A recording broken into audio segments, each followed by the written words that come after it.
Right, yeah. So my name's Amir Shaikh. I'm 21 years old. I'm from New Jersey. Um, so I started training about a year and a half ago. One of my coworkers came up to me. He kind of told me like, "Hey, you have a pretty decent physique. I'm trying to get into fitness. How about I pay you this money and you train me?" And that kind of got me into the idea of, wow, after I trained him for 3 months, I was like, wow, like I could really, make some money from this. And then I started looking, online. I saw a bunch of different fitness influencers that were also doing this sort of thing, but it was online versus in person, which I always preferred, because from that, you're able to work wherever you want, whenever you want, which is amazing. So I started really, trying to take this online. So for the past year and a half, I've been, really trying to take it online. The past month, I've, had my best month because I've really, really focused in this month, which is amazing. But yeah, it's always been a dream of mine, or just a desire of mine, to start something online, like some sort of do something. Yeah, exactly. you're in control online, but just my own business. Your own business, yeah. Exactly. It didn't even have to be online. Like I wasn't even in my headspace at the time. But yeah, that's pretty much amazing where I'm at right now. So what was it like? Like, I want to get a background before we kind of started working together. What was it like before we started working together? And like, what were you struggling with before we actually started working with? Obviously you didn't really have the business back then. But I mean, were you kind of coaching people, or is it just purely like maybe helping friends for free? Yeah, so I definitely helped a good amount of people for free. It was normally just friends, family, closer people to me. I was helping them for free, even just friends of friends. If they came to me for advice, I would help them for free. And what was your other question? Could you move the camera? Could you move into the frame and just to the middle of the middle of the frame? Am I in the frame? Wait, yeah. Oh, wait. Sorry. No, sorry. It's probably not full view. That's probably why. Show the full video. There we go. Okay. Yeah. That's way better. So you didn't really have a business back then, so we can't really go into like what your business was like before, because you were doing it for free. So you didn't have any actual, like, I guess you could say, any struggles before, because you weren't really trying to push it. I guess you would have put it. So that's fine. So what kind of made you decide that you needed help, and when did you realize that something needed to change? And so why did you choose a mentorship over doing it alone? Because you could have done it alone. Like obviously you kind of heard about the idea, but you decided to take on a mentorship. Why was that you took that mentorship on rather than just trying to do it alone at the start? Yeah, so that's a good question.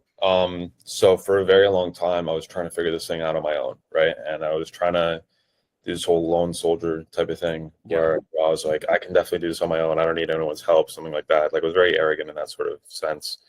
And then after a few months, like I was making no money, right? I was still making no money. I was still working my part-time job, which was really demotivating and like kind of heartbreaking and gut-wrenching, So it came to a point where I was like, okay, I just need to go to someone who knows how to do this and learn straight from them, because that way I'll just be able to fast track my progress. And then that way I'm actually going to see the results that I've been, dreaming of seeing much, much quicker. So that's kind of when I realized, like, okay, I need to go to someone who actually knows what they're talking about. So then that's why I wound up going to you. So, no, that's really good. So I'm glad that you realized that you did need help. That's the main thing that I look for people, is the willingness to accept external guidance, right? If somebody isn't willing to accept that external guidance, they're going to have a very hard time to really push past where they currently are. Right. A lot of people want to make the change, but they don't have the actual, again, awareness that they do need someone else's help. And I think that everyone can help, right? But it just depends on kind of where you're at, how long you've been doing it for. So, eventually you'll come to a breaking point where it's like, okay, maybe I should take some advice and some help on. Right. So, aside from whatever time frame, price, why did you feel like this mentorship was the right fit versus anybody else? And like, did you ever talk to any other mentors, or was I the first mentor that you talked to?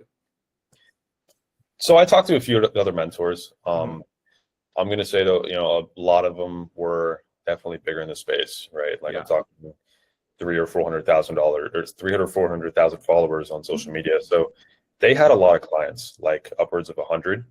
Mhm. Um, and I knew if I wound up signing on, it probably wouldn't have been so one-on-one. You know what I Yeah. mean? But I guess with this, I was a little bit more confident it would be more one-on-one, and it has been. Mhm. So that's That's honestly good. amazing. Yeah. No, that's really really good. So yeah, and that's a very common thing is you see the top guys and people will see following count and they see the followers as the main metric to who's the best. And the reality is that people with a smaller following, they almost have something to prove, right? Hmm. Where they have to actually go out of their way to deliver even better results than some of these guys because if some of these guys that are at the top lose a client or they get a bad testimony, that's their one in whatever 10,000th Yep. bad testimony, right? So, for me, it's like really delivering a good result for everybody so that I can have really stack up my testimonies and make it really solid. So that's good. Right. So how did your content look before and after? And how did we get more leads and DMs and book calls? And what changed in your confidence around sales? Okay. So definitely a DM script and how to actually do outreach and Mm-hmm. nurture inbound leads. So that's very, like a very, very big thing of mine. All my calls have been through learning those steps that I just named. Also, I mean, my content has definitely switched up. Before on TikTok, I would just post like a slideshow of my physique, like Top of funnel kind of stuff. Yeah. yeah, exactly. But my content has definitely switched up a little bit, especially this past month when I've really, really been focused to it. So it's definitely changed a lot more. I'm also posting a little bit more informational based content as well. Yeah. ICP targeted, right? Like trying to Yes. target people that are actually needing help. Yeah, exactly.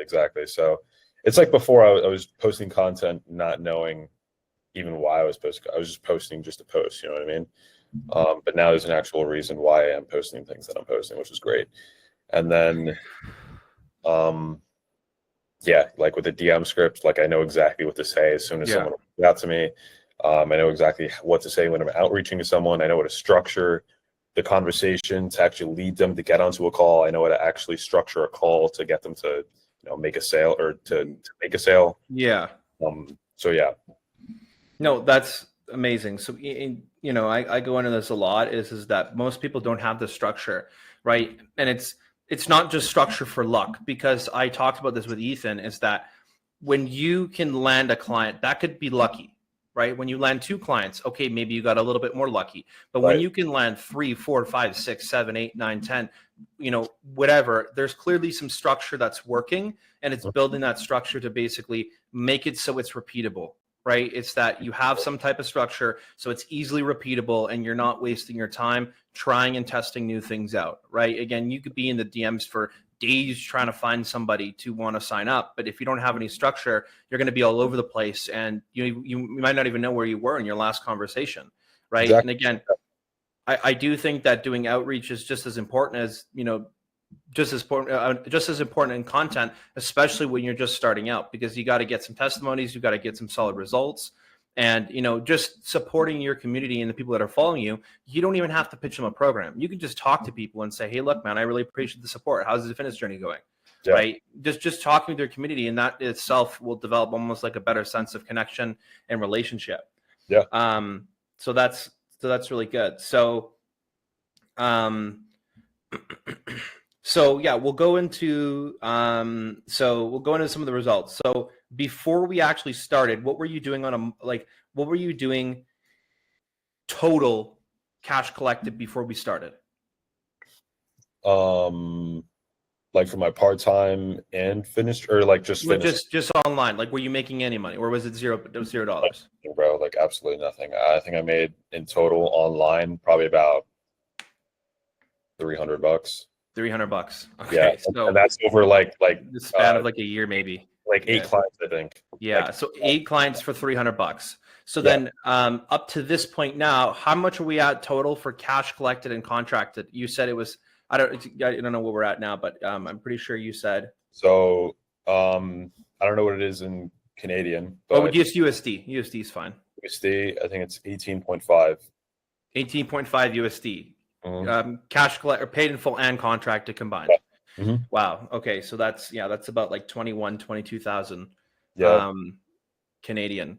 So that's really good, bro. I'm proud of you for that. Yeah. So what would you say to someone who was where you were before? Again, what would you tell a coach who's skeptical about investing into a mentorship? What we'll go into this one. What would you tell a coach who's skeptical about investing into a mentor first? Don't be arrogant. Yeah. Be arrogant. Don't think that you can do everything alone, right?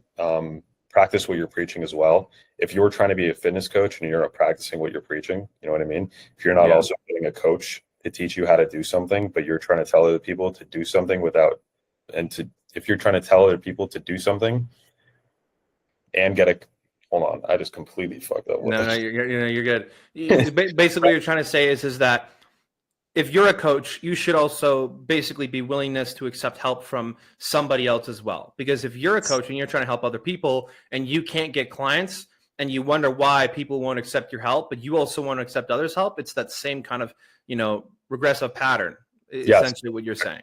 Yeah, that's what I was trying to say. But yeah. So the willingness to accept external guidance is what you would tell a coach who's skeptical, essentially. Yes. Yeah, exactly. No, that's a really good one. So what mindset shift helped you the most? And why do you think a mentorship is like a fast track most people should consider? Okay, well, the mentorship thing first. I think it's a fast track because, I mean, if you're going to someone who's already been through the exact same struggles as you and they figured out a way to get past those struggles, yeah, I mean, obviously that's going to be a much faster track to actually seeing progress than figuring it out all on your own. You know what I mean? Yeah. So that's for the mentorship thing. And then the mentality switch that helped me the most, I would say, is realizing how much time I've lost. You know what I mean? Yeah. So I had this the reason that I really, really started focusing this past, how many days? Like it's 24. So like the past 25, 26 days, which is when I made the most amount of money, is realizing that I really have just wasted all my time. Like I felt like I'm 21 right now. I felt like I was 18 last week, right? Yeah. And I had these same exact goals when I was 18. And I was envisioning myself when I was 18 years old. When I was 19, I would have everything that I wanted. You know what I mean? Mm-hmm. And I was looking back at my journals from 18, 19. And it was these the same mentality that I have right now of just wishing to have all these things that I've desired of, being able to be financially free, having this time freedom, having some sort of successful business. And it's just realizing wow, I've just wasted so much time, right? I've just been wishing and not acting. So I think that was probably the biggest mentality switch for me. And then once I realized that, I really it scared me. It emotionally hurt me. It does scare you a little bit. Yeah. Yeah. And it just honestly pushed me to act. I was just doing whatever the hell I needed to do, regardless of how I felt. I mean, I'm going to be honest, for this past, however long I've been doing this, for the past 25 days, it's felt like shit, absolute shit. It's just been terrible. I'm waking up at 5 a.m. every single morning, doing cold shower in the morning. It's just bro, it doesn't sound fun. I just want no. You know what I mean? Yeah, but that's where the growth happens, is outside those in those uncomfortable situations. When you wake up and you have some things set where I'm going to take a cold shower this morning, it doesn't feel good in the moment, but it builds habits that lets you build habits later in life. Mm-hmm. Right? I always attribute making my bed. I've been making my bed for the last 8 years of my life, right? And I've attribute making my bed in the morning time to almost the main amount of progress that I've made over my entire years, because that habit alone helped me build other habits, right? It's that starting with one habit every single day and just consistently sticking to that will help you build habits for other things as well, right? So, these habits, they will carry over to other things in your life. It's just a matter of taking the time to actually make sure those habits stick, right? Exactly. That reminds me, the way you do one thing is the way you do everything, right? So if you're willing to give up, maybe you're in the gym, right? And you're on your last workout, you're on your last set, and you don't give it your all, right? Or maybe you just skip it altogether.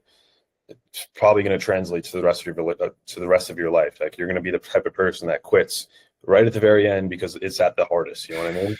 Exactly. So that's the kind of mentality that I'm taking on right now. And the way you do one thing is the way you do everything. So I try and do my all. But yeah. So for this month, in the last 24 days, how much have we done paid in full? How much have we done contracted total? Paid in full and I don't know the exact split, but I know it's 7.5 in total. 7.5 in total. So that's pretty damn good. So that's 7.5 USD, I think is about maybe like just under 10K Canadian. So that's really good. We got like 6 days, I think. Yeah, 6 days to hit 10K in November. So bro, we're locking in. We're getting, bro, you got to think about it, bro. All you need is one year paid in full, bro, and we're there. Yeah. So like again, these last little bits, of working with you, bro, have been awesome as well. Like, dude, you're a hard worker, bro. I know, and I don't know if people know the story, but you also had a TikTok with how many followers? 117,000. So Amir had a TikTok with 117,000 followers on TikTok. The TikTok account, 117,000 followers. His account got banned, and unfortunately, he didn't get it back. Most people, after that kind of thing, when they've built up this page, would quit. They wouldn't go back at it again, right? They would give up and they'd say, you know what? I don't want to do this anymore. Clearly, it's not meant to be.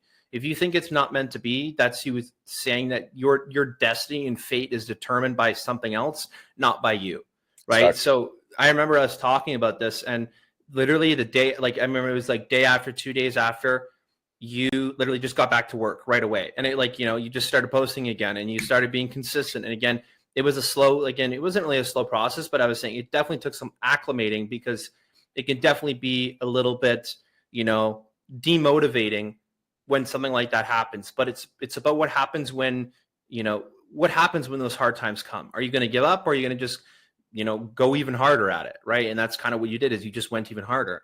Yeah. Right. So yeah. I made my new TikTok account within probably about an hour of finding out that I got banned, posted within an hour, and I was just like going right back to it. Yeah, honestly, like nothing happened, bro. Exactly. It kind of fired me up. I'm not going to lie. Like it fired me up. I was like, okay, cool. This is an opportunity that God has given me to prove to myself and to prove to the universe, to prove to everyone who thinks I'm going to not actually achieve everything that I want to achieve, and to prove even more so right about the people who believe in me that I'm meant for this. You know what I mean? So it's honestly just a better story. You know what I mean? Yeah, like, bro. It's the comeback, bro. It's the ultimate comeback story. Bro, it's always going to be better. It's always going to be better to have these sorts of struggles. You know what I mean? Like no one's going to want to watch a movie where the main character just constantly wins. Wins, bro. Facts. Yeah. The movie, the main character is normally losing for like 80% of that entire movie, and then at the very end he wins. So it's honestly just a better story. Brother, I love that, man. I'm gonna end this loom here.